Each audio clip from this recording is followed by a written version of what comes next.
time, nagyayabang si Smokey. Sabi niya, dalawa na eksena niya ngayon, kaya mabilis na siya mapapack up. So, ano yun, first book, una siyang kinunan, at last siyang kinunan. Dalawang eksena. Kaya lahat kami, picture siya habang tulog na tulog, at namilimig sa nakakit ko. Ito, hindi nyo alam. Ito, hindi nyo alam tungkol sa napakagandang si Miss Jody Santa Maria.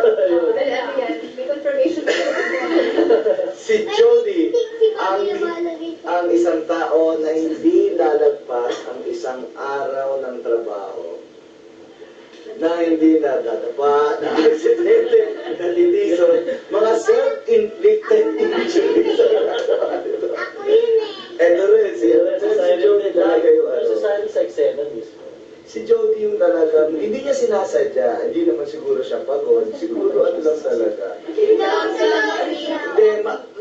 yung utak niya kasi masyado maraming iniisip, kaya Ayan, other trivias. Sino malakas lumaban? Ito talaga. Tamang-tama sa tsuro.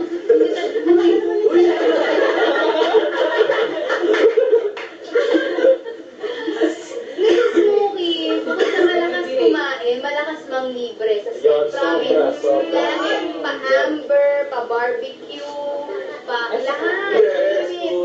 Pinakamadalas talaga malibre sa atin si Neil. Pero hindi natutupad.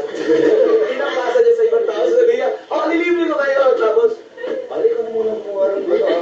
Sige. Kaya trivia tungkol kay Neil, one time nag-treat talaga siya. Lahat nagpasalamat kay Smokey. Nung nalibre na si Neil, wala na gusto maniwala sa kanya. Akala nila ako ba? Sabi pa rin galing yung pansit. Pero totoo, lahat kami sa set, ang hilig namin kumain ng pansit. There was one taping day na sinimula ng pansit habhab. Pinalo ni Tita Connie ng palabog, tsaka ng spaghetti. Tapos kinagabihan. Sotang